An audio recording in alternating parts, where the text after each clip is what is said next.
Hello. সম্মানিত সুধীমণ্ডলী, আপনাদের সকলকে আন্তরিকভাবে অভিনন্দন জানাচ্ছি। আমাদের পথিক আড্ডা 17 অনুষ্ঠিত হতে চলছে। আপনারা যে যেখান থেকে এই অনুষ্ঠানটি উপভোগ করছেন তাদের সকলকে জানাচ্ছি আন্তরিকভাবে অভিনন্দন। আমাদের সাথে আজ উপস্থিত রয়েছেন কবি রেজাউদ্দিন স্টালিন। আপনারা জানেন তিনি আন্তর্জাতিক খ্যাতিসম্পন্ন একজন কবি বাংলা সাহিত্যের।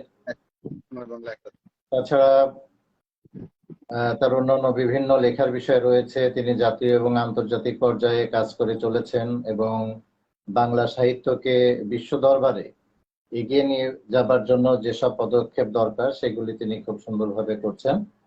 আজকে আমরা পেয়েছি আমাদের সম্মানিত অতিথি হিসাবে কবি রেজাউদ্দিন স্টালিন। আমরা তার কাছে কিছু বিষয় সম্পর্কে শুনবো, তার শৈশব, তার লেখাপড়ার কিছু স্মৃতি, তার পেশা জীবন এবং সাহিত্য বিষয়ক কিছু বিষয়। সে বিষয়গুলো আমরা শুরু করতে যাচ্ছি। আপনারা কিছুক্ষণ অপেক্ষা করেছেন, এজন্য আপনাদের সকলকে আবার আন্তরিকভাবে ধন্যবাদ জানাচ্ছি। তো প্রথমে আমি চলে যাচ্ছি কবি রেজাউদ্দিন স্টালিন ভাইয়ের কাছে। প্রথমে আমরা শুনবো আপনার কাছে যে স্কুলে ভর্তি হয়েছেন, স্কুলে ভর্তি হবার পর প্রাথমিক পর্যায়ে অর্থাৎ পঞ্চম শ্রেণী পর্যন্ত আপনি যেখানে পড়েছেন সেখানকার কিছু বর্ণনা বা স্মৃতি বা সে সময়ের প্রেক্ষাপট কেমন ছিল এই বিষয়ে একটু বলবেন। ধন্যবাদ সোহেল, আজকে এই অনুষ্ঠানে আমন্ত্রণ জানাবার জন্য। হচ্ছেন যারা অনুষ্ঠানটি দেখছেন সকলকে আমার আন্তরিক কৃতজ্ঞতা এবং ধন্যবাদ। আমার শৈশব কেটেছে, আমি যখন একটু বুঝতে শুরু করি, ক্লাস 1 তখন ছিল না, কেজি ছিল। আমি তখন, আমার আব্বা কালীগঞ্জে থাকতেন, যশোরের তখন যশোরের একটি থানা ছিল কালীগঞ্জ, এখন তো কালীগঞ্জ উপজেলা। ওই কালীগঞ্জে আমরা থাকতাম। মেন যে এখন যে ঢাকা রোডটা, ঢাকা রোডের পাশে আমাদের একটা বাড়ি ছিল। আমরা তখন ওইখানে একটা বোর্ড স্কুল ছিল কালীগঞ্জে। আমি তখন মনে আছে যে আমি তখন খুবই ছোট, তো আমি ক্লাসে যেতাম এবং ক্লাস করে আবার বাসায় ফিরে আসতাম। একটু দূর ছিল, আমি হেঁটে হেঁটে যেতাম। আমার আম্মা পয়সা দিত কিংবা 10 পাই দিত। আমি তখন ওই বাদাম দেয়া একটা ধরনের পাটালি ছিল, ওইটা আমি প্রতিদিন আসার সময় কিনে নিয়ে খেতে খেতে আসতাম। এবং আমি যখন আসতাম আমাদের স্মৃতিটা মনে আছে যে কালীগঞ্জ বাজারের মধ্যে শত শত কাঁঠাল পড়ে থাকে, কাঁঠালের গন্ধ অন্যরকম। সেটা আবার কখনো দেখতাম যে কি হচ্ছে, মানে বিভিন্ন ধরনের ম্যাজিক দেখাচ্ছে লোকে, সেটা দেখতাম। আর একটা পুজো মণ্ডপের একটা গন্ধ ছিল অন্যরকম। ওইখানে কিছু পুজোর ঠাকুর ওটা দেখতাম। আর পুজো মণ্ডপের অপোজিটেই একটা মুদি দোকান ছিল, ওখানে খুব সাগর কলা থাকে, পাকা সাগর কলা, খুব সুন্দর। তো আমি মাঝে মাঝে ওটা কিনতে পারতাম। আর তা পার হয়েছিল থানার পরে। আর ওখানে আমাদের একজন বেশ ধনাঢ্য লোক ছিল, রাজ্জাক সাহেব। তার বাড়ির সামনে ইয়ে ছিল, কৃষ্ণচূড়া গাছ ছিল। ওই কৃষ্ণচূড়া গাছের নিচ দিয়ে আমি যেতাম, আর কৃষ্ণচূড়া গাছগুলো আমার খুব পছন্দ হতো। ওর পাতাগুলো এত গোছানো সাজানো, আমি এগুলোর দিকে তাকিয়ে থাকি। আর থানার ভেতরে কিছু গাছ ছিল, শাল, সেগুন, উলট কম্বল, এই সমস্ত গাছ ছিল, এগুলো আমি দেখতাম। খুব বৃক্ষ ভালো লাগতো আমার ছোট। আর আমার মনে আছে আমি তখন, আমাদের পাশের বাড়ি সবারই ফুলের বাগান ছিল, শুধু আমাদের ছিল না। একদিন আমি গো ধরলাম, আমার আব্বাকে বললাম আজকে 1 ঘন্টার মধ্যে আমার ফুলের বাগান করে দিতে হবে। আমি তখন অনেক ছোট, কোনো কিছুতে আমি তখন লোকজন এনে 1 ঘন্টার মধ্যে ফুলের বাগান করার চেষ্টা করে হলো। আমার বোনেরা, খালাতো বোনেরা বিভিন্ন জায়গায় ছুটলো, তারা ফুল গাছটা এনে একটা মোটামুটি দাঁড় করানো হলো। এই হলো অবস্থা। আমাদের বাড়ির পাশে একটা কুল গাছ ছিল, একটা হিন্দু ভদ্রলোকদের সেই কুল গাছে ঘুঘু পাখি বাসা বেঁধেছে। আমি প্রায় চেষ্টা করতাম ওই ঘুঘু পাখিটা দেখার, আমি কোনোদিন পারিনি। আর আমার দুটো বিড়াল ছিল ছোট ছোট, একটার নাম ছিল চিনি, একটার নাম ছিল মিনি। ও দুটো, একটা মারা গেছিল আর একটা দুটোকে নিয়ে আমি খুব খেলতাম, বিড়াল খুব পছন্দ করতাম। আহ, আর আখ খুব পছন্দ করতাম, আখ যেটাকে আমরা তুষার বলি। এটা আমি একবার এক লোকে, আমি তখন জি। আখ খেতে যাচ্ছে না, তো একটা জমি ছিল আমাদের বাড়ির পাশে, সেখানে কাটতে গেলাম। ওই লোক জিজ্ঞেস করলো, এই জমিটা কি তোমার? আমি বললাম, হ্যাঁ আমার। তো আখটা আমাকে সে দিল না, কিন্তু সে আখটা আমার কাছ থেকে নিয়ে নিল। তো খুব নিষ্ঠুর মনে হলো আর কি। সেই লোকটার কথা আমার এখনো মনে আছে, সে আমাকে একটা দিলেও পারে, ছিল আমাদের। তো এই সব কিছুগুলো আমার এখনো মনে আছে। আর একবার আমার এক ভাই ছিল, নাম রবিন, তিনি কিছুদিন আগে থেকে মারা গেছেন, খালাতো ভাই রবিন। আর আমি পুকুরে মেনকা নামে এক আহ, আহ, ইয়ে ছিল, এক সেকেন্ড, হ্যাঁ সোহেল ভাই, আমরা একটা মিটিং এ আছি, একটু জি। পরে কথা। তো মেনকাদের পুকুরে একদিন মাছ ধরতে গিয়েছি, তো সেই মাছ ধরার সময় মানে আমার একটা ছিপ কোন রকম আমার ভাই বোন ছিল, ওরা বড় বড় ছিপ নিয়ে বসে। হঠাৎ দেখে আমার ছিপটা আমি তুলতে পারছি না। আমি ভাবছি কি গাছের শেকড়ে জি। টেকড়ে উঠে গেছে। আমার ভাইকে ডাকলাম, ভাই আমি তো তুলতে পারছি না। আমার ভাই এসে বললো, তোর তো মাছ বেঁধে গেছে, বিরাট আকারে একটা মাছ বেঁধে গেছে। অনেক বড় পুকুর ছিল। তো মাছটা আচ্ছা। তো আর আমি তুলতে পারি না। তা আমার ভাই আসলে এসে সেই মাছটা তোলা হলো, এবং অনেক বড় মাছ, প্রায় 2.5 কেজি ওজনের রুই মাছ পুকুর থেকে তোলা, অনেক কষ্ট করে তোলা হলো। তারপরে বাসায় আনার পরে আমার মা রান্না করলো এবং আমাকে মাছের মাথাটা দেয়া হলো, যেহেতু আমি মাছটা মেরেছি। আর মনে করে জিজ্ঞেস করলো, এই তুমি নাকি আমাদের পুকুর থেকে মাছ মেরে নিয়ে গেছো? আমি বললাম, হ্যাঁ মাছ, আমি তো পুকুরে বড়শি দিছিলাম তেলাপিয়া মাছ মারার জন্য, রুই মাছ বেঁধে গেছে, আমি কি করবো? হ্যাঁ। তো ওইখান যাক, থেকে, খুবই ভালো ব্যাপার।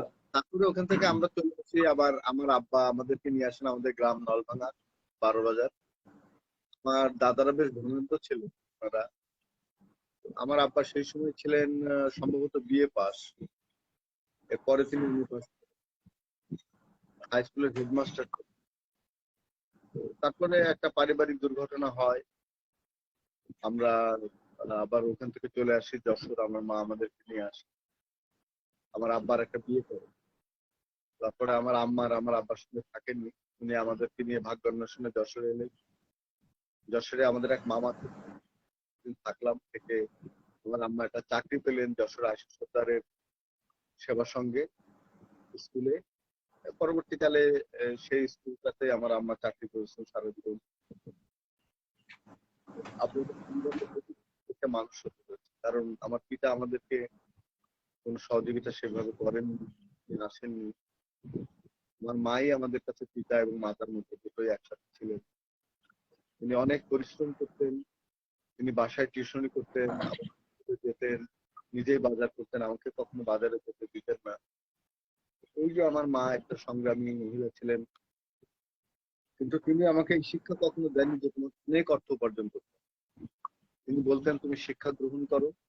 আর যেহেতু আমি ছোটবেলা থেকে কবিতা লেখা শুরু করেছিলাম, তিনি বলতেন তুমি বড় কবি। জি। জি। ধন্যবাদ। যাক, অনেক ধন্যবাদ। শৈশবের অনেকগুলি স্মৃতি আমরা শুনলাম।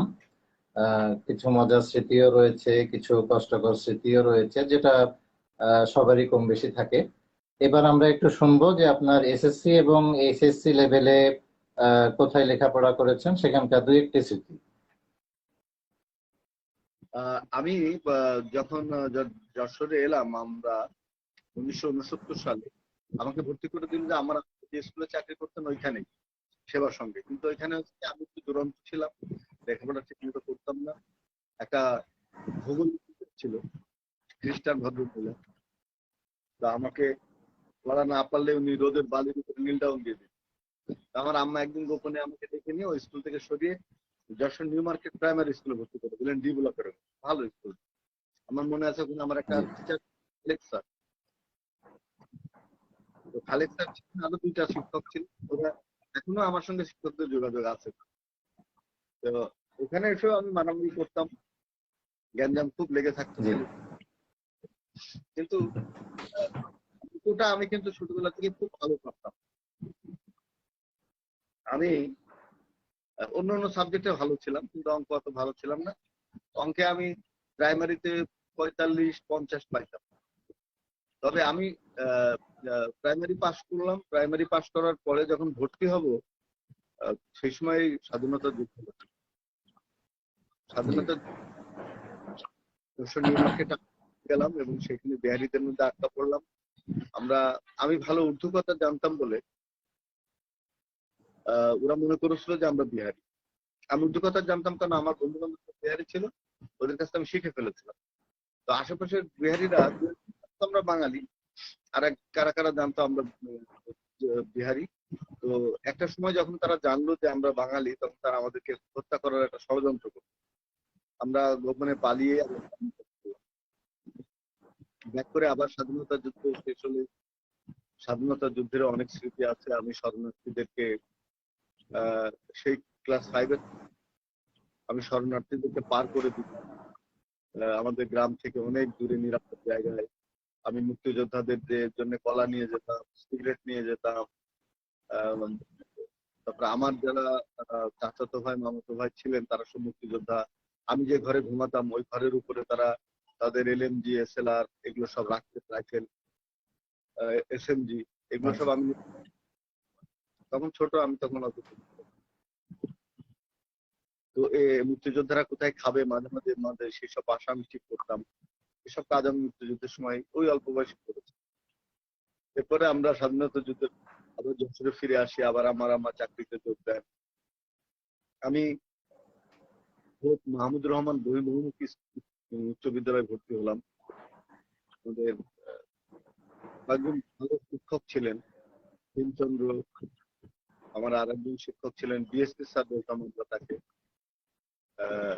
তিনি ছিলেন, রুবালি স্যার ছিলেন, এরা সব আমাকে খুব আদর করতো। আমি সবসময় ক্লাসে ফার্স্ট সেকেন্ড করলাম। ক্লাস 6 থেকে 7-এ উঠলাম সেকেন্ড হয়ে, 7 থেকে 8-এ উঠলাম সেকেন্ড হয়ে। ক্লাসে আমি সবসময় তো ফার্স্ট হয়েছে 1-2 বার সম্ভবত, আমার খেয়াল নেই। তো আমি ক্লাস 8-এ যখন থেকে 9-এ উঠলাম, এই সময় আমার টাইফয়েড হয়ে, আমি 2 বছর টাইফয়েডে ভুগলাম এবং আমি প্রচন্ড লেখাপড়া করার আর সুযোগ থাকলো না, খুব কষ্ট পেতাম। ধীরে ধীরে সেটা গেইন করলাম, ম্যাট্রিক পরীক্ষা দিলাম, রেজাল্ট খুব একটা ভালো হলো না। পরবর্তীকালে আমি এমএম কলেজে ভর্তি হলাম। এমএম কলেজে ভর্তি হওয়ার পরে সে একটা বর্ণাঢ্য জীবন কলেজে মানুষের থাকে, সেটা না হয় আমি একটু পরে বলবো। জি এখন কি কলেজ জীবনের কথা বলবো? তাহলে জি। হ্যাঁ হ্যাঁ, কলেজ জীবন একসাথে, কলেজ, অনার্স, মাস্টার্স তিনটাই বলে ফেলেন। তো আমি যখন এমএম কলেজে ভর্তি হলাম, এমএম কলেজে ভর্তি যেদিন আমি ভর্তি হলাম তার 1 সপ্তাহের মধ্যে নবীন বরণ, সে নবীন বরণে করতে হলো তরুণদের পক্ষ থেকে। আমার রাজনৈতিক গুরু হারুনুর রশিদ তিনি বললেন তুমি বক্তৃতা করবে। তো আমি একটা ভালো বক্তৃতা দেবো এবং আমি বক্তৃতা করতে হয়ে গেলাম। কলেজে আমার কথা কোট করলো প্রিন্সিপাল নিজেই। তো আচ্ছা আমার জীবনের প্রথম বড় মঞ্চে বক্তৃতা। এর আগে আমি যশোর নিউ মার্কেটের রচনা প্রতিযোগিতায় অংশগ্রহণ করেছি, ফার্স্ট হয়েছি, কবিতা আবৃত্তি করেছি। আর বাম রাজনৈতিক সংগঠনের সঙ্গে তখন থেকে যুক্ত হয়ে পড়েছিলাম, অনেক বই পড়তাম। আমার একটা বন্ধু, ও আমাকে বই এনে দিত আর আমি বইগুলো পড়তাম। এসব ছিল আচ্ছা রাজনৈতিক বই। মার্কসিজমের নানা রকম তত্ত্বের বই, গান্ধীর বস্তুবাদ, এসব বই পড়তাম। তখন এত তো বোঝা যায় না, এই বয়সে কি তান্ত্রিক বস্তুবাদ বোঝা যায়? কিছু বুঝতাম, কিছু বুঝতাম না। মার্ক্সবাদ একটা কঠিন বিষয়, তা আমাকে এগুলো পড়ার চেষ্টা করতাম। তবে ওই সময় আমাকে খুব আক্রান্ত করেছিল পাবলো নেরুদার কবিতা, রবার্ট ফ্রস্টের কবিতা, সুকান্তের কবিতা, নজরুলের কবিতা, জসিমউদ্দিনের কবিতা এবং নাজিম হিকমতের কবিতা, ইন্দু সাহার কবিতা, সমুদ্রগুপ্ত ছিলেন তাদের কবিতা আমি পড়তাম। এবং আমি সবসময় চেষ্টা করেছি গণমানুষের কবি, আমি চেষ্টা করেছি সমাজের কাছে দায়বদ্ধ। আমি শুধু শিল্পের জন্য শিল্প এটা বিশ্বাস করি না, আমি মনে করি শিল্প মানুষের জন্য, art for human sake, not for art sake. I didn't believe that. তো এইভাবেই আমার যাত্রা শুরু। এবং আমাদের এক গুরু ছিলেন, শিক্ষা গুরু। আমি যদি ইকোনমিক্সের ছাত্র ছিলাম, কিন্তু আমাদের গুরু ছিলেন 50 শতকের অন্যতম শ্রেষ্ঠ কবি আজিজুল হক। আমি তার সান্নিধ্য লাভ করি এবং তিনি আমাকে শিষ্যের সম্মান দিলেন। তার কাছে শিখলাম কবি কিভাবে হতে হয়, কবিদের আত্মমর্যাদা কিভাবে প্রতিষ্ঠা করতে হয়, কবিদের কিভাবে নির্লস থাকতে হয়, এবং কবিতা কত দার্ঢ হওয়া উচিত, কত চিরায়ত হওয়া উচিত। তথাকথিত সস্তা হাততালি পাওয়া লেখা যাবে না, যে কথাটা আমরা শিখেছিলাম কবি আজিজুল হকের কাছ থেকে। আমরা তার নেতৃত্বে অনেক নাটকও করেছিলাম ওই সময়। Krishnachura Trishna, the last sound of the bell. আমরা ঢাকাতে এসেছিলাম ওই সময় the last sound of the bell একটা নাটক করবার জন্য, উন্মেষের একটা সম্মেলনী। তখন ছিলেন মহসিন শস্য পানি, ছিলেন সমুদ্রগুপ্ত, ছিলেন মনীষ সিরাজ, ছিলেন মতিন বৈরাগী, কাজী মঞ্জুর, এরা সব সেই সময় ছিলেন। এবং ছোটি ভাই, বড় রাজনীতিবিদ, তাদের বক্তৃতা আমরা শুনেছি। তাদের মধ্যে অনেক আত্মত্যাগ। তো এইভাবেই আমি কলেজ জীবন পার করি এবং পরবর্তীকালে আমি রাজশাহী বিশ্ববিদ্যালয়ে যাই অনার্স পাস করার পরে।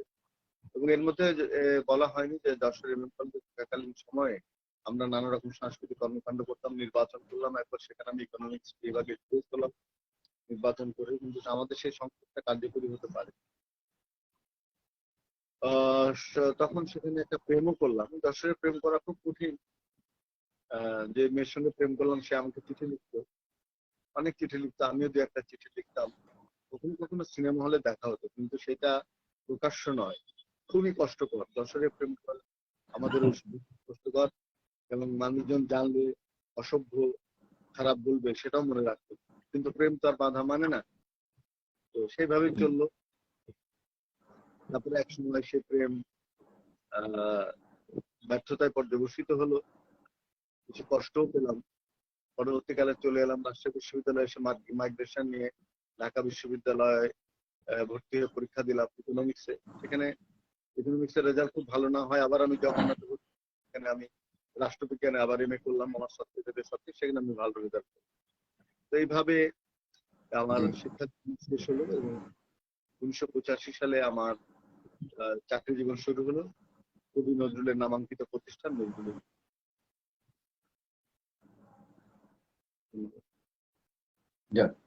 খুবই ভালো ব্যাপার, খুবই চমৎকার ব্যাপার। আপনার বিষয়গুলি দর্শক মন্ডলী যারা রয়েছে তারা জানতে পারছে, অনেকে অনেক কমেন্ট করেছে, পরে এক সময় সেগুলি সম্পর্কে জানাবো। দুই একটা কমেন্ট আমি একটু নিয়েও নিব। যেমন শহীদুজ্জামান মিলন আমাদের সাথে রয়েছে, তিনি লিখেছেন চমৎকার স্মৃতিময় শৈশব। অরুণ বর্মন তিনি লিখেছেন যে চমৎকার আলোচনা। তারপর পলিন আহার লিখেছে very nice. Sheikh Shadab Sadiq sticker পাঠিয়েছে। মোহাম্মদ মঞ্জুর হাসান দিয়েছে ভেরি নাইস। এরকম আরো অনেক কমেন্ট আসছে, সেগুলি আমরা পর্যায়ক্রমে নিব।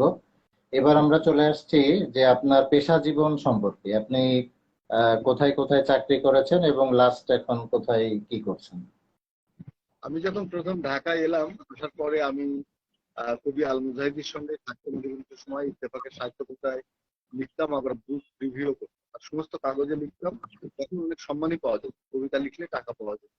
যেরকম আমরা দৈনিক বাংলা, সংবাদ, ইত্তেফাক, রোববার, বিচিত্রা, দৈনিক বাংলা, আহ সাপ্তাহিক সচিত্র স্বদেশ, তারপরে এরকম অনেক কাগজ ছিল, যখন আমরা অনেক টাকা পেতাম এবং কবিতা লিখে প্রায় মাসে ওই সময় 2,000 টাকা ইনকাম করতাম। গদ্য লিখলে আরো অনেক টাকা বেশি পাওয়া যেত। হ্যাঁ, তো এই যে টাকা পয়সা পেতাম লিখে, যে তখন আমার ছাত্র জীবন চলেই যেত এবং মাও কিছু টাকা পাঠাতো, তাতে আমার ভালো মতো আমি রাজার ভালো। তো যাই হোক, জি, আহ, আর আমরা বিশ্ব সাহিত্য কেন্দ্রে যেতাম 1983 সাল থেকে ঢাকাতে। বিশ্ব সাহিত্য কেন্দ্রে যেতাম, আব্দুল আবু সাইদ স্যারের লাভ করেছিলাম, সেখানে ডাক্তার লিয়াকত ছিলেন, অনেক গুণী মানুষের সঙ্গে দেখা হলো।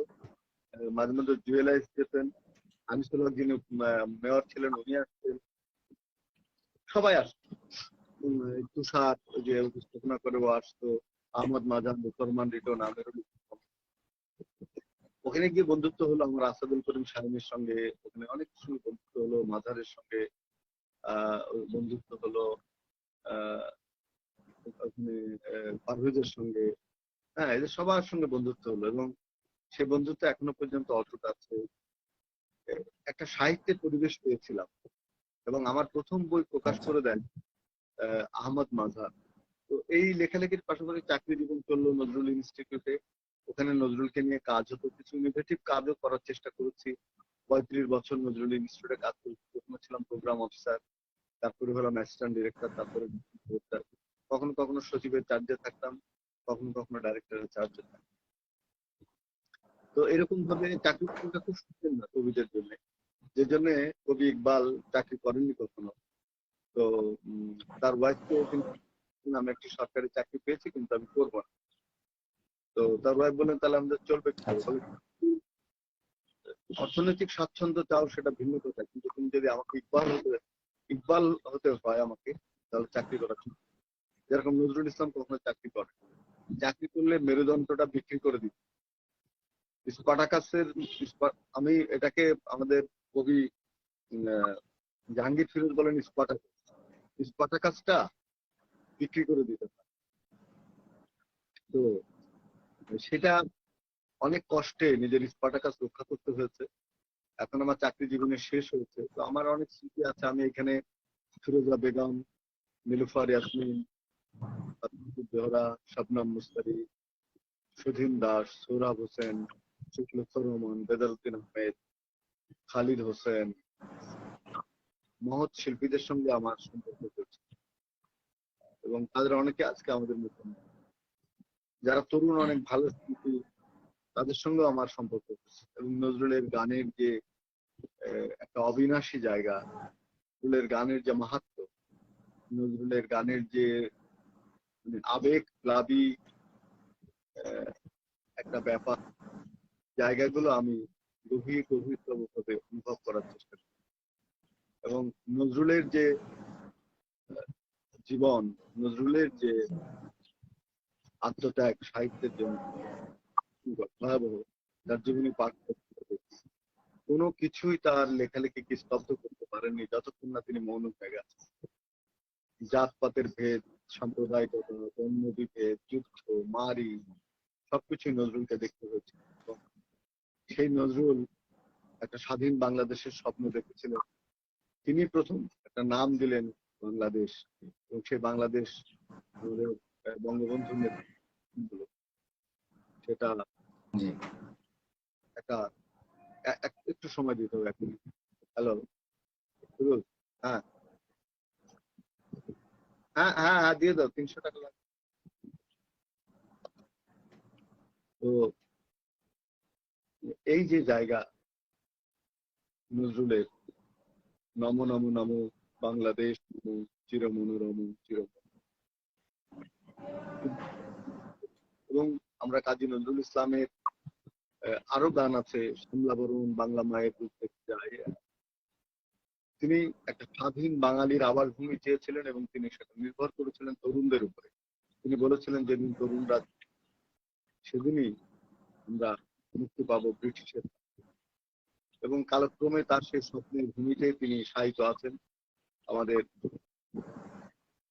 ঢাকা বিশ্ববিদ্যালয়ের পাশে মসজিদের পাশে। তিনি যা চেয়েছিলেন মসজিদেরই পাশে আমার কবর দিও ভাই, ঠিক সেরকমই তাকে স্রষ্টা ডিজাইন থেকে সমাহিত করেছেন এবং এখনো জাতীয় কবির মর্যাদায় তিনি সম্মানিত।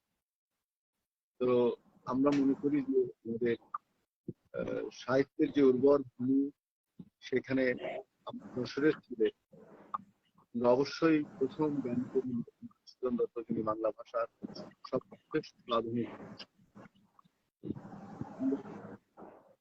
আমাদের যশোরের কৃতি যারা সৈয়দ আলী হাসান কিংবা বৃহত্তর যশোরের সবুজ আহমেদ, ডক্টর মোহাম্মদ মনিরুজ্জামান,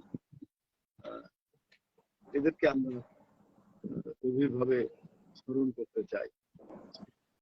এবং স্বাধীনতা যুদ্ধে যারা যশোরে শহীদ হয়েছেন, যশোরের বাইরে সারা বিশ্বে যারা শহীদ হয়েছেন, সকলকেই শ্রদ্ধা নিবেদন করতে চাই।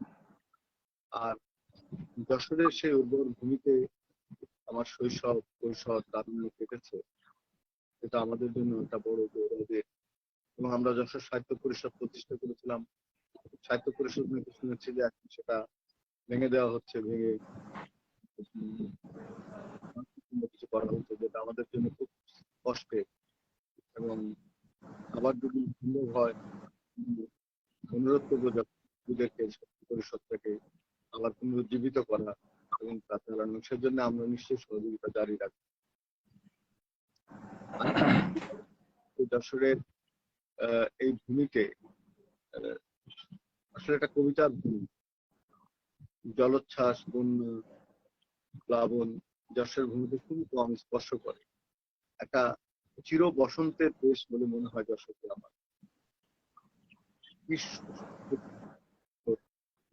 অসাধারণ সব মাঠ, ক্ষেত, খেজুর গাছ, যশোরের ফল, মাছ, এগুলো কিন্তু অতুলনীয়।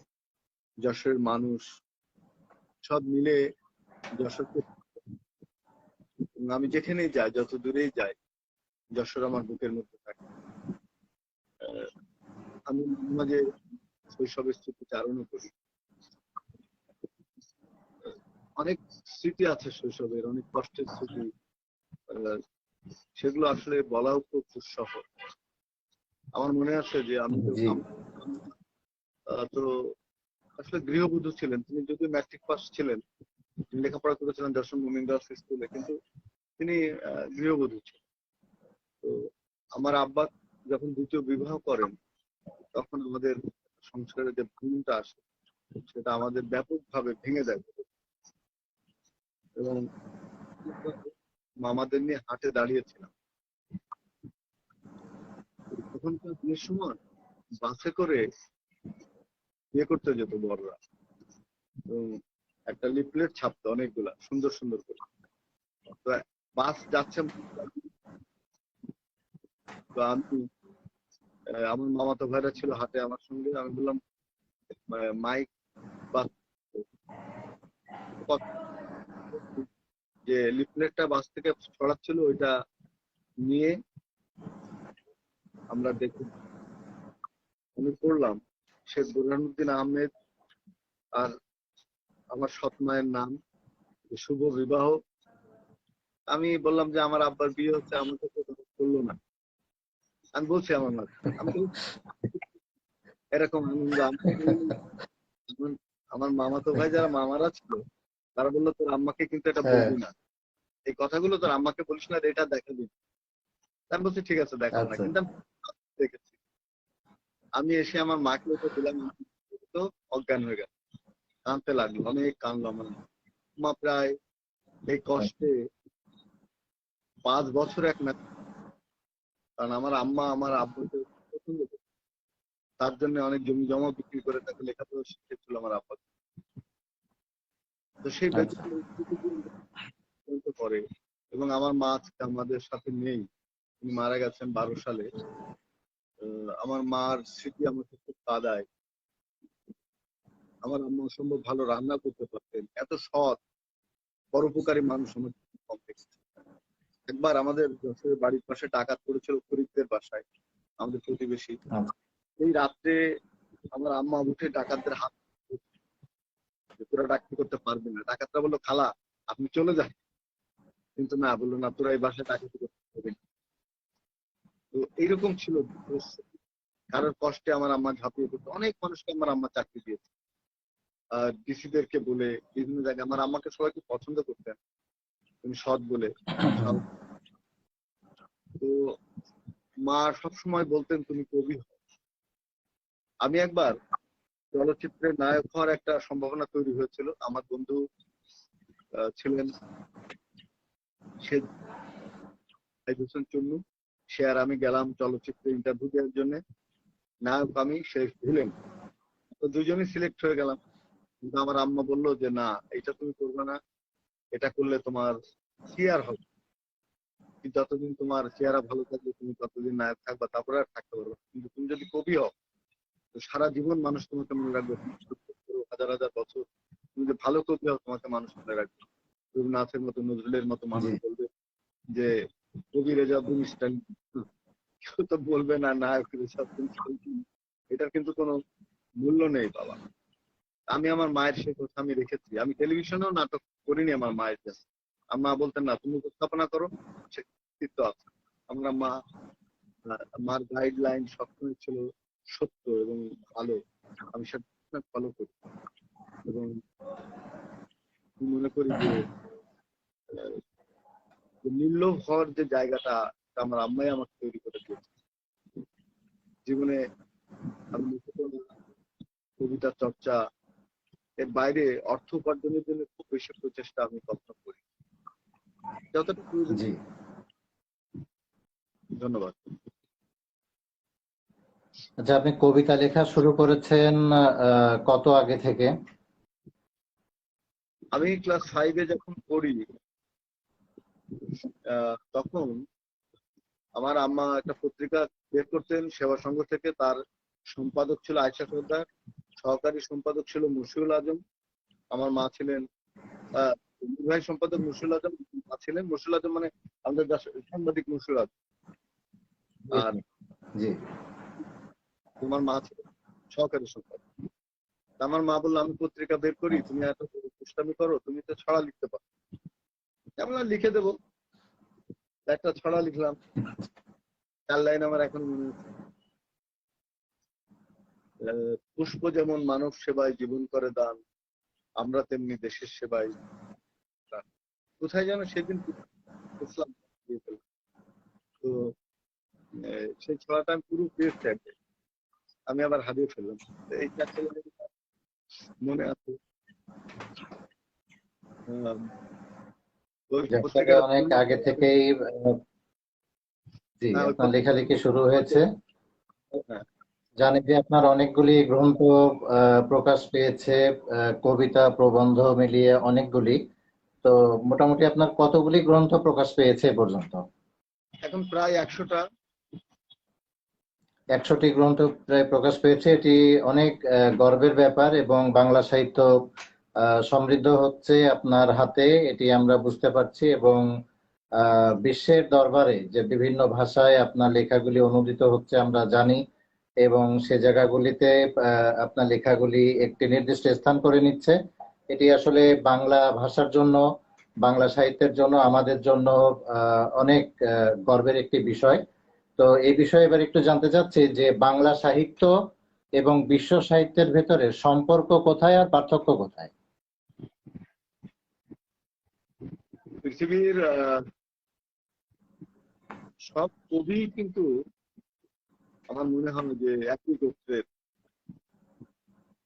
কারণ কবিরা কাজ করে তো তাদের অনুভব দিয়ে, আবেগ দিয়ে। জি। যেমন যে অনুভবের উপলব্ধির অবনতি ফার্স্ট বলছেন, poetry is hard to understand but easy to love. Wordsworth বলছেন, spontaneous overflow of powerful feeling. এবং ইয়েটস বলছেন, social contract of A solitary person. সাম্প্রতিককালে সালমান অ্যালেক্স, একজন মার্কিন কবি, তিনি বলছেন কবিতা হচ্ছে স্বপ্ন, ক্ষোভ এবং প্রতিনিধি। তো এইভাবে আমরা কবিতাকে দেখছি নানা সংজ্ঞায়, নানা রঙে, নানা বর্ণে। মিরোস্লাভ পোল্যান্ডের এক কবি, তিনি বলছেন কবিতা মানুষের জীবনের প্রথম কাজগুলোর নয়, শেষ কাজগুলোর নয়, বরং প্রথম কাজগুলোর অন্যতম। আমি একটু 1 মিনিট, আমাকে একটু সময় দিতে হবে। আরে 1 মিনিট।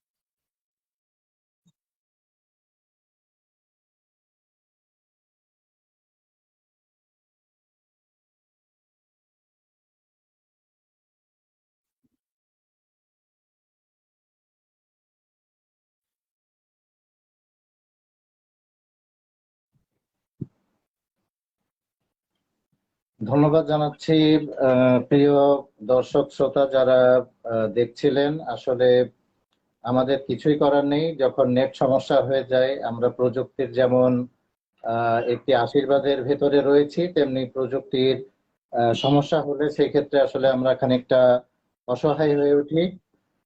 তারপরও আমাদের অত্যন্ত প্রিয় এবং শ্রদ্ধেয় কবি রেজাউদ্দিন স্টালিন আমাদের সাথে এখনো রয়েছেন। সেজন্য তাকে আন্তরিকভাবে ধন্যবাদ জানাচ্ছি এবং তার প্রতি শ্রদ্ধা জ্ঞাপন করছি। তো আমরা অনুষ্ঠানের যে পর্যায় পর্যন্ত ছিলাম তারপরে থেকে আমরা শুরু করছি। সেটি হচ্ছে আমাদের শ্রদ্ধেয় কবির কাছে এবার যেটি জানতে চাইবো সেটি হচ্ছে যে সাহিত্য সৃষ্টির পূর্বে যে কোনো সাহিত্য রচনা করতে গেলে প্রথমে কি কি বিষয়ে মনোযোগী হওয়া প্রয়োজন?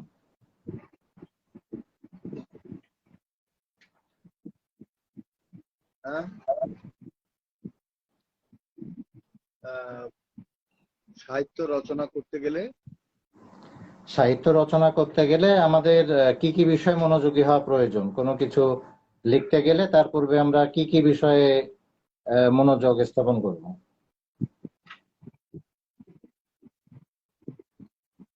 মনোযোগ দিতে হবে তো পাঠে। জি, বিশ্ব সাহিত্যের ক্লাসিক যে লেখাগুলো আছে সেগুলো পড়ে ফেলতে হবে। বাংলা ভাষার শ্রেষ্ঠ লেখাগুলো,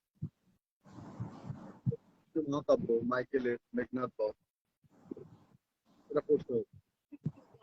তারপরে রামায়ণ, মহাভারত,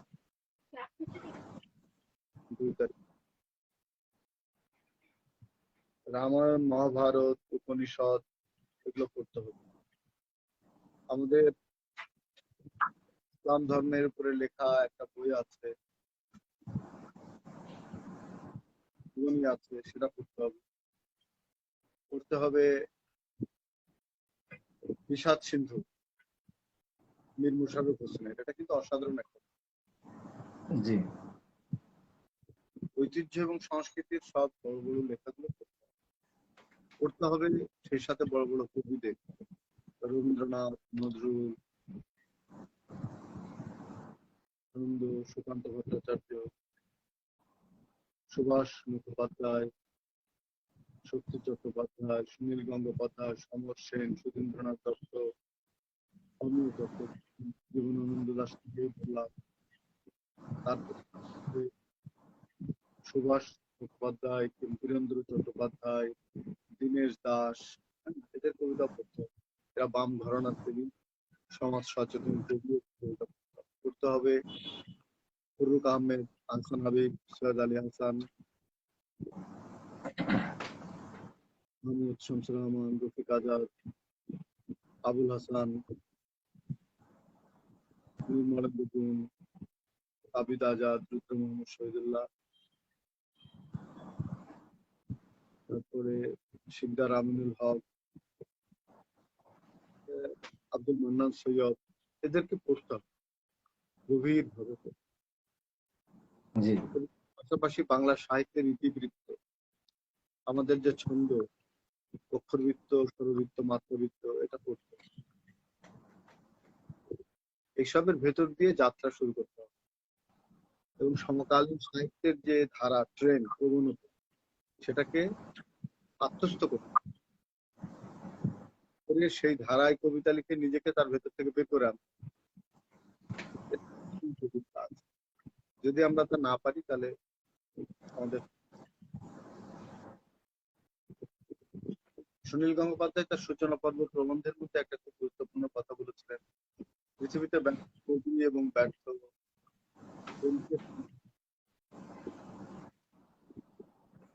প্রেমিক এবং ব্যর্থ কবি সংখ্যার যদি সমান হয় সেটা কিন্তু অনেক ভয়াবহ। পৃথিবীতে ধরেন 1 কোটি লোক কবিতা লেখে, জি 1 কোটি লোকেরও বেশি। বাংলাদেশে তো 1 কোটি লোক লেখে, 1 কোটি লোক কবিতা লেখে কিন্তু কবিতা পড়ে না। 1 কোটি লোক বইও কেনে না। তো ভাষার অবস্থা তো খুব ভালো না, বাংলা ভাষার কবিদের অবস্থাও ভালো। পৃথিবীর বিভিন্ন দেশে যারা কবিতা লিখে, তারা আমাদের মতোই, কবিতার বই খুব কম বিক্রি হয় এবং খুব নাম না করলে সেসব কবিদের সমাজে সেরকম কোনো মূল্যায়ন। তবু মানুষ কেন যে কবিতা লেখে সেটা বুঝি না। বুঝে আমাকে দিয়ে যে কবিতা না লিখে পারি না, এর ভেতরেই যেন জীবন কিভাবে বেঁধে আছে, জীবনের সব কষ্ট, জীবনের সব আনন্দ এই কবিতার মধ্যেই যেন আমরা চারিত করতে চাই। জি আসলে আমাদেরকে কবিতার সঙ্গে থাকতে হবে। কবিতা কিন্তু কোনো শৌখিন মজদুরি নয়, শৌখিন শিল্প জীবনের খুব আবশ্যক, জীবনের সঙ্গে খুব যুক্ত একটা বিষয়। হ্যাঁ, কবিতা ফুল পাখি নদী নারী নিয়ে শুধু নয়, কবিতা মানুষের জীবনের যে গভীরতম বেদনা, যন্ত্রণা, সংগ্রাম, সেটা কিন্তু কবিতায় আনতে হবে। এই যে সমাজে এত বৈষম্য, অগণতান্ত্রিক অবস্থা, সমাজে যে নির্যাতন, উচ্চ শ্রেণী নিচু শ্রেণীর যে অবদমন, পীড়ন, হ্যাঁ, অধিকার থেকে বঞ্চিত হওয়ার অনেক ঘটনা আমরা দেখি, নারীদের প্রতি যে নৃশংসতা, এগুলো কিন্তু কবিতায় আসে। কবি শুধু বসে প্রেমের করবে এটা কিন্তু নজরুল যদি শুধু প্রেমের গানগুলো লিখে যেত তাহলে নতুন জাতি করতে পারত। তাকে বিদ্রোহী মতো কবিতা লিখতে হয়েছে, তাকে চাষিদের নিয়ে কবিতা লিখতে হয়েছে, তাকে জেলখানার অত্যাচারে পরদিনকার কবিতা লিখতে হয়েছে, গান লিখতে হয়েছে, তারপরে নজরুল রবীন্দ্রনাথ। এবং সে কারণে একজন বড় কবির মধ্যে তার সমাজের, তার সময়ের প্রতিভাস থাকতো। আমরা যদি কবি শামসুর রহমান, তিনি তার সময়ের এমন কোন ঘটনা নেই যা কবিতায় তিনি উচ্চারিত করেন। তিনি একবার এরশাদ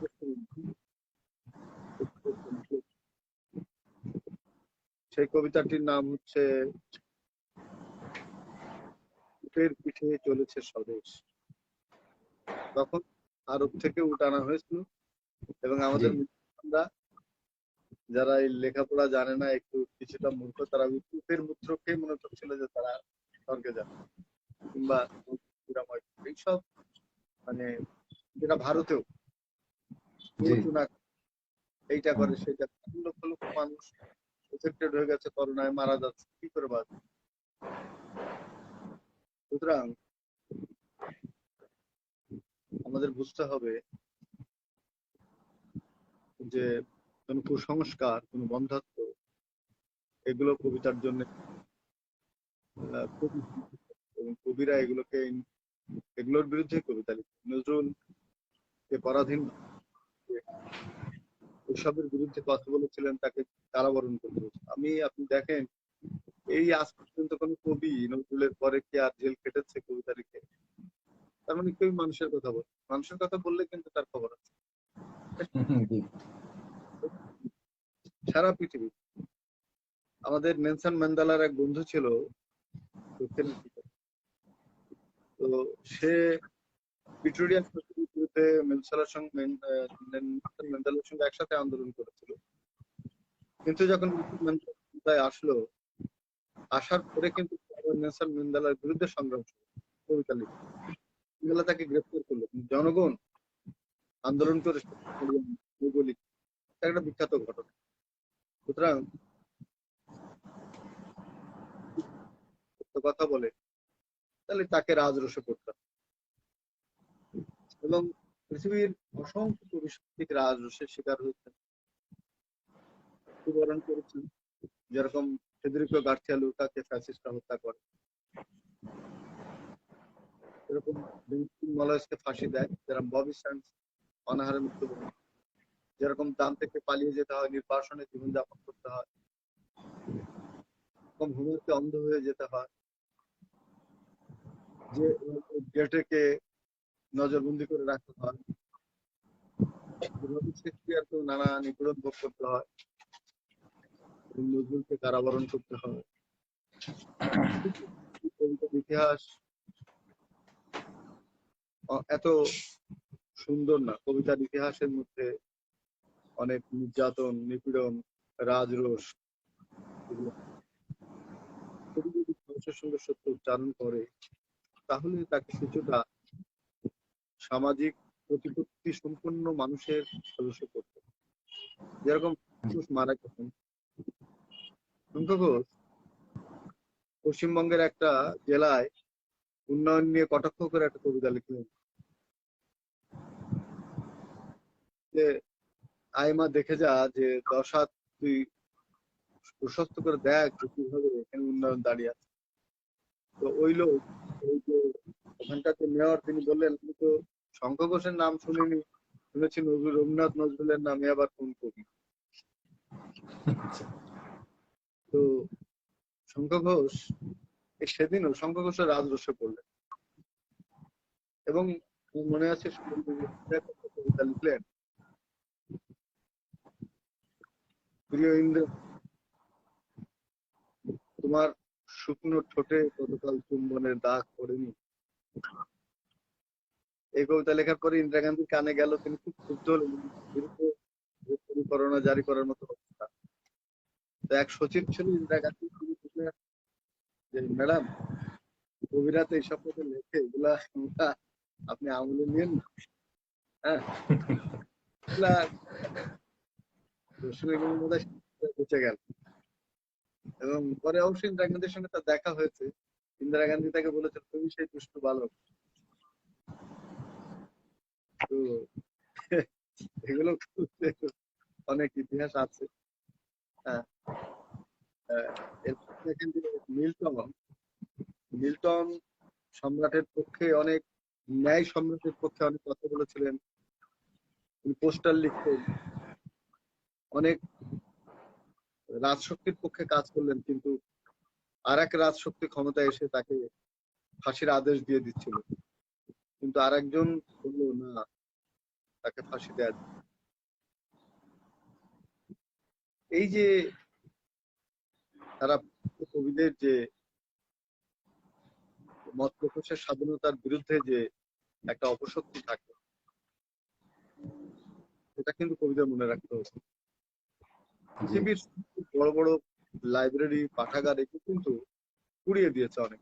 Hulagu Khan, Genghis Khan, Nader Shah, এসব লাইব্রেরি, ব্যাবিলনের লাইব্রেরি, আলেকজান্দ্রিয়া লাইব্রেরি, এগুলো ধ্বংস করে। কারণ হচ্ছে যদি পড়ে সব নিয়ে, তাহলে সব এইসব স্বৈরাচারদের বিরুদ্ধে মানুষ রুখে দাঁড়াবে। জ্ঞানী মানুষের শত্রু হচ্ছে রাজশক্তি। যদিও নবরত্ন পুষত, কিন্তু কোন নবরত্ন যদি মোগলদের বিরুদ্ধে কথা বলতো, সত্য কথা বলতো, তাহলে কি তার গান রাখতো? মেরে ফেলতো। এবং এই যে কৃষ্ণ, রাজা কৃষ্ণ ভারতে, এই কৃষ্ণচন্দ্রেরও অনেক সভাসদ ছিল, তার মধ্যে গোপাল ভাঁড় ছিল। ব্রিটিশরা ষড়যন্ত্র করলো, তখন গোপাল ভাঁড় কিন্তু বুঝতে পেরেছিল, জানছিল রাজা কৃষ্ণচন্দ্র আবার ওই ইংরেজদের সঙ্গে হাত মিলিয়েছিল নবাবকে উৎখাতের জন্য।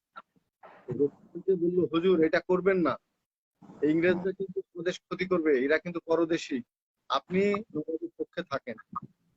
কিন্তু কৃষ্ণচন্দ্র সে কথা শুনেন। বোঝাই যাচ্ছে যেহেতু গোপাল ভাঁড় কবি ছিল, রসিক কবি, সুতরাং গোপাল ভাঁড় সত্য জানতে পেরেছে। সুতরাং কালে কালে আমরা দেখি মুঘলদের সময়ও কবি সারমাতকে হত্যা করা হয়। তিনি মোগল সম্রাটে আওরঙ্গজেবের বিরুদ্ধে কথা বলেছেন। কবি সারমাতকে হত্যা করে। আরো একজন কবিকে সারা পৃথিবীর একজন অন্যতম শ্রেষ্ঠ কবি এবং সাধক মনসুর আল্লাহ, তাকে কিন্তু পুড়িয়ে মেরে ফেলা হয়। সুতরাং কবিদের নির্যাতনের যে ইতিহাস সেটা খুব ভয়ঙ্কর। আমরা ফেরদৌসির কথা জানি যে সম্রাট তাকে লিখতে বলেছিলেন, হ্যাঁ, মাহমুদ জি তাকে বললেন যে তুমি ইরানের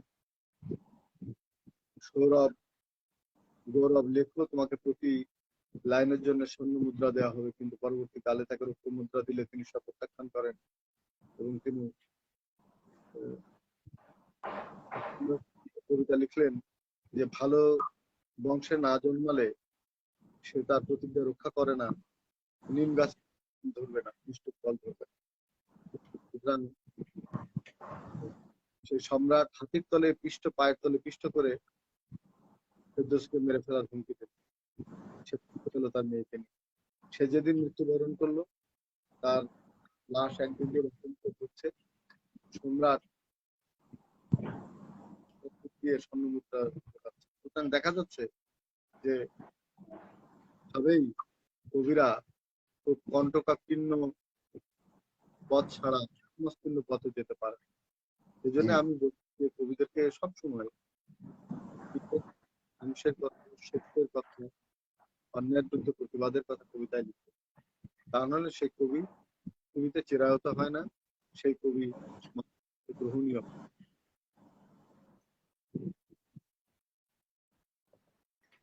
হ্যাঁ, অনেক ধন্যবাদ। আমরা আসলে অনেক বিষয় আপনার কাছ থেকে জানতে পারছি। পথিক পত্রিকা, যেটি আমার সম্পাদনায় প্রকাশ হয় যশোর থেকে, দীর্ঘদিন ধরেই বের হচ্ছে। আমরা ধন্য যে আপনার বেশ কয়েকটি লেখা আমরা ছাপতে পেরেছি পথিকে।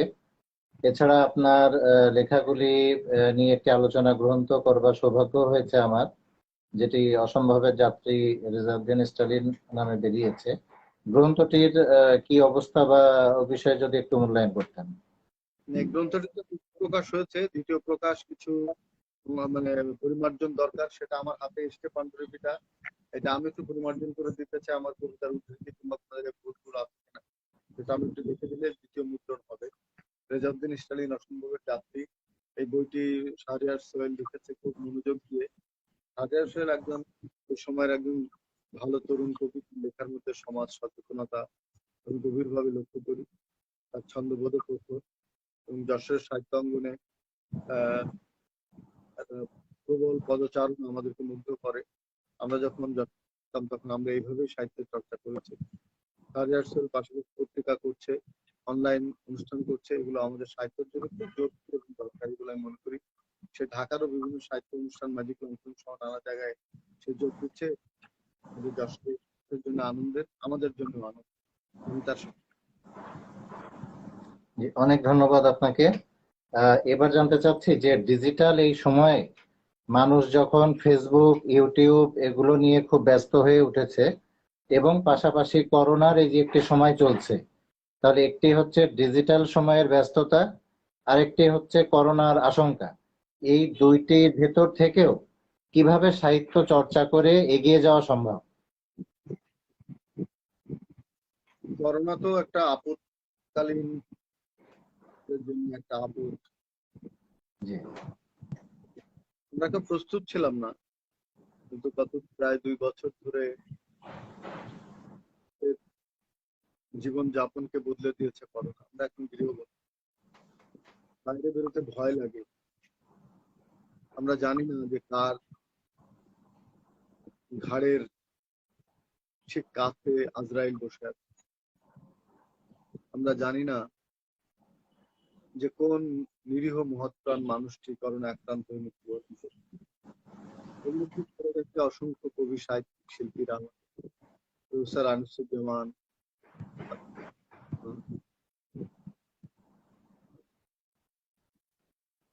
এই এই ধরনের সব কবিরা, লেখকরা আমাদের মধ্যে আছেন। এবং সম্প্রতিকালে শঙ্খ ঘোষ চলে গেলেন, আরো কবি আক্রান্ত হয়েছেন, বিমল, নাসির আহমেদ, হ্যাঁ, হবিবুল্লাহ সিরাজি অসুস্থ, বাংলা একাডেমির মহাপরিচালক। আমাদের দায়িত্ব এবং কাজ হচ্ছে এই সময় মানুষের পাশে দাঁড়ানো, মানুষকে ভালোবাসা, মানুষকে এটা কিন্তু আমাদের মূল কাজ। জি, আমরা বাসায় থেকে লেখাপড়া করব, কবিতা, ফেসবুকে কবিতাগুলো, ভালো কবিতাগুলো আমরা দেব এবং অন্যের লেখাগুলো পড়ব, সম্পাদনা। বোরহেস 20 শতকের একজন শ্রেষ্ঠ দার্শনিক, কবি ও লেখক। তিনি বলেছিলেন যে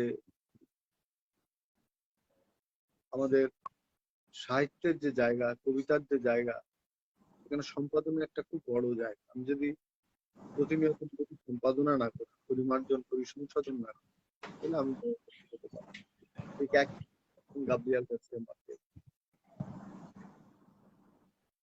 আমরা সম্পাদনা করি না, যা লিখি সেটাই ছেপে দিই, সেটাই ফেসবুকে দিয়ে দিই, সেটা ঠিক। আমি মনে করি আমাদেরকে সম্পাদনা করতে হবে,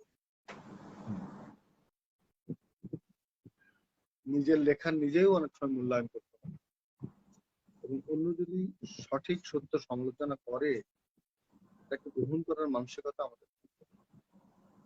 কিন্তু আমরা লক্ষ্য করি আমাদের অনেকের মধ্যে সে মানসিকতা নেই, আমরা কোনো সমালোচনায় সহ্য করতে পারি। এই জন্য বাংলাদেশ কিন্তু সমালোচনার সাহিত্য গড়ে ওঠে। একটা সাহিত্য, কবিতা, যে ঘরানা কিংবা আর্টের যে জায়গা, সেখানে যদি সমালোচনাটা ডেভেলপ না করে তাহলে কিন্তু পরিশুদ্ধ হয় না, বড় হয়। এই জন্য দেখবেন যে পৃথিবীর সব দেশে বই বেরোনোর আগে রিভিউ হয়ে যায়, বড় বড় লেখকদের বই রিভিউ করা করে সে বিভিন্ন পত্রিকায়, বিভিন্ন জায়গায় ছাপা।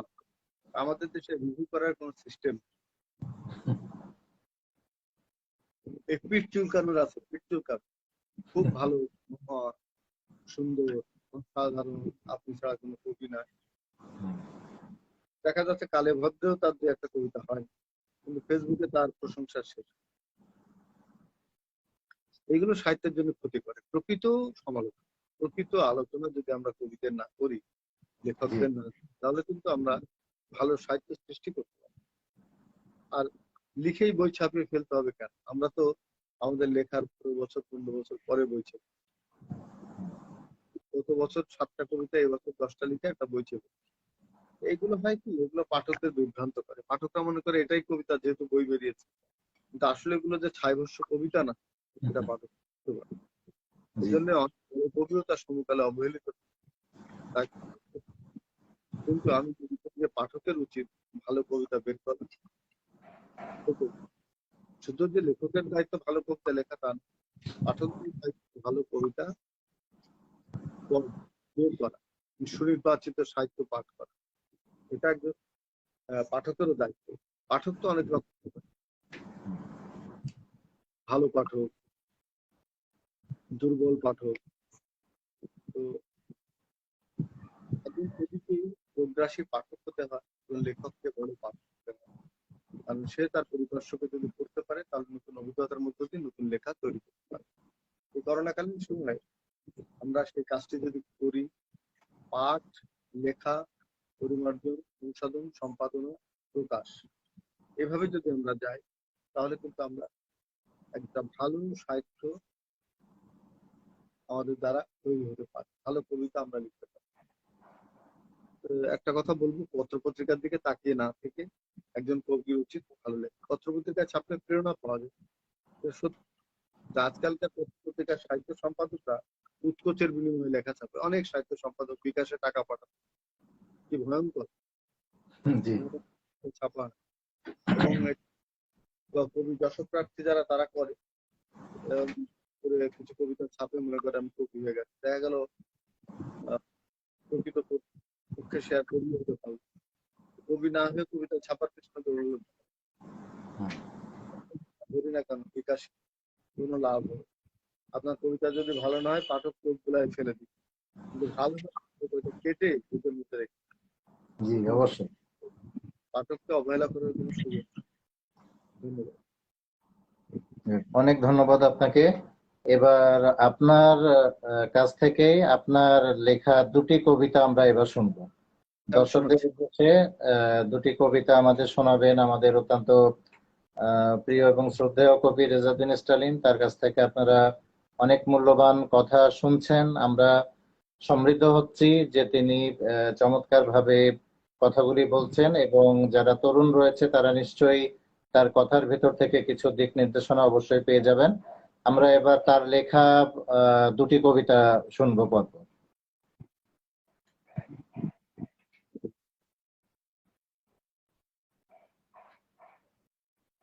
আমার যে নতুন বই যেটা বেরোচ্ছে বরফের বই, এটা খুব সুন্দর। কবি প্রকাশনী। আহ, এর একটা কবিতা আছে অস্তিত্ববাদ। স্বর্গ আর পৃথিবী মিলিত হয় ঝড়ের মাধ্যমে, সে প্রমত্ত মিলন ধ্বংস করে শতাব্দীর জ্যেষ্ঠ বৃক্ষ। হতে পারে মাইল মাইল শূন্যতা, জগতের উপসংহার। বজ্রপাত ঈশ্বরের সাবধান বাণী। সুমহান দূত যেমন শুনেছিলেন স্রষ্টার গুণের আওয়াজ। প্রতিটি পরিবর্তন খুলে দেয় জীবনের অলৌকিক স্বর। মৃত্যুর আগ মুহূর্তে আমরা জানতে পারি সত্যিকার অর্থ এবং কখনো নেয় স্বর্গ নরক।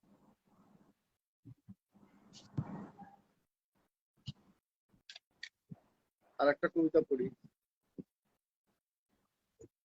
জি জি, আরেকটি কবিতা শোনান।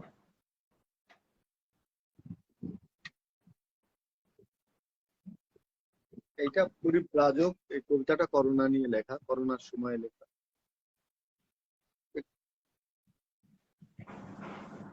বিষয়কে পরাজিত করেছে যে মৃত্যু, বাতাসে ভেসে আসা সাদা কাফনে মোড়ানো মৃত্যু। আমাদের হৃদয় এখন তাদের সমাধি, বালি দেয়া পথে পদচিহ্ন, নিজেদেরই মেরুদণ্ড যাদের পথ। বাতাসও হাঁটতে ভয় পায় যেখানে, শেষ আশ্রয় ঘর বাড়ি দরজা জানলা, প্রাত ভ্রমণ থেকে আর ফিরতে পারেন। শ্বাসতন্ত্র বিকল করা সেই পথে বিস্ময় তুলে হাঁটছে পৃথিবী। আর মানুষ প্রণালী যুদ্ধের চূড়ায় কখনো আত্মার ক্ষেতের উপর দাঁড়িয়ে দেখছে অপরাহ্নের দেশ। তারা ভুলে গেছে কিভাবে বাতাস পিষে বের করতে হয় অম্লজান, কি কৌশলে প্রতি সৌর বর্ষে বদলে নিতে হয় চোখ দুটো, শুকিয়ে যাওয়া আকাঙ্ক্ষা পাঠাতে হয় নির্বাসনে, কৈশোরে কর্য করা প্রজাপতি পরিশোধ করতে হয় বুদ্ধকে, তল থেকে ঝেড়ে ফেলতে হয় শঙ্খচিল। যে দেশ তার সন্তানদের দিয়েছিল স্বপ্নের প্রমোত্তরী, আজ তার অভিশপ্ত ভূমিষ্ঠ ভূমি।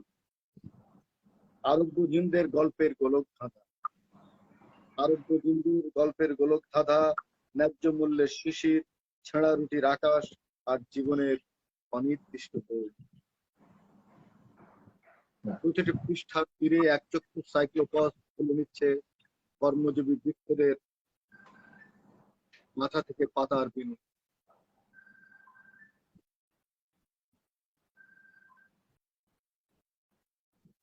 শোনা যাচ্ছে শাহরিয়ার? হ্যাঁ হ্যাঁ জি শোনা যাচ্ছে, বলেন। সম্পূর্ণ নগ্ন কিশলয়, তাদের শ্রেণীর শৈবালে আটকে আছে সময়। কোথাও কোনো ভবিষ্যৎ নেই, অতীত নেই, সব দীর্ঘ বর্তমান। সময় দুবার মুখ খোলে প্রেমেও সংকটে, বলে দেয় প্রকৃত প্রেম মৃত্যু নয়, আত্ম অন্বেষণ। ঘুম মৃত্যুর সমরূপ, নিস্তব্ধ আগামী। দেশে বেড়ায় আকাশে আকাশে, তবু জীবনকে ভালোবেসে চোখে চাঁদ ওঠে। জন্মের গন্ধ নাকে এসে লাগে, তখন স্বপ্ন দ্বিতীয় জীবন ফিরে পায়। আমাদের ভেতরের শিশুরা ভিড় করে দাঁড়ায়, তাদের সামনে পোশাকের মূল্য কি, মৃত্যুর বা কি অর্থ? মানুষের এই বিপন্নতা দেখুক বৃক্ষ, নদী, পাখি ও পর্বত। অনুতাপ সবাইকে ধ্বংসে ক্ষমার যোগ্য করে দিক এবং এবং কান্না করুক। প্রার্থনার প্রতি নীরবতা অনিবার্য। আমরা ডন কিহোটির ক্ষমা। প্রত্যেকে নিজস্ব ঈশ্বর, কান পেতে জন্ম মৃত্যুর পদধ্বনি শোনে। আমরা প্রত্যেকে আত্মার পরিব্রাজক। বাহ, খুব সুন্দর, খুব চমৎকার লেখা শুনলাম আমরা শ্রদ্ধেয় কবি রেজাউদ্দিন স্টালিনের কাছ থেকে। আমরা সমৃদ্ধ হচ্ছি তার কথামালায়। আমরা এবার শেষ প্রশ্নটি আপনার কাছে করব এবং এই বিষয়ে জানতে চাইবো, এবং তারপরে আমাদের আজকের যে লাইভ আড্ডাটি চলছে, আড্ডাটি সমাপ্তি ঘটবে। সেটি হচ্ছে, তরুণ কবিদের উদ্দেশ্যে কিছু বলুন। আমিও নিজেকে তরুণ মনে করি। যদি কবি তরুণ না থাকে প্রাণের হৃদয়ে, তাহলে সে কবি হতে পারবে না। কবিতা অর্ধেক মাথা অর্ধেক হৃদয় দিয়ে লিখতে হয়। শুধু হৃদয় দিয়ে কবিতা হয় না, শুধু মাথা দিয়ে কবিতা হয়। হৃদয় এবং মাথার একটা সমন্বয় লাগে। কবিতার জন্য প্রয়োজন এক দীর্ঘ অভিজ্ঞতা। কবিতার জন্য প্রয়োজন নিষ্ঠা, ঐকান্তিকতা, পরিচর্যা, অনুশীলন, সম্পাদনা, নিরীক্ষা, প্রচার, প্রকাশ এবং ধৈর্য শক্তি। একজন তরুণ কবি যদি এইগুলো ধীরক্রমে অর্জন করতে পারে, তাহলে সে হয়তো তার সাফল্যের স্থানে পৌঁছতে পারে। আমি সব তরুণ কবিদের প্রতি আমার ভালোবাসা এবং শ্রদ্ধা নিবেদন করছি। ধন্যবাদ।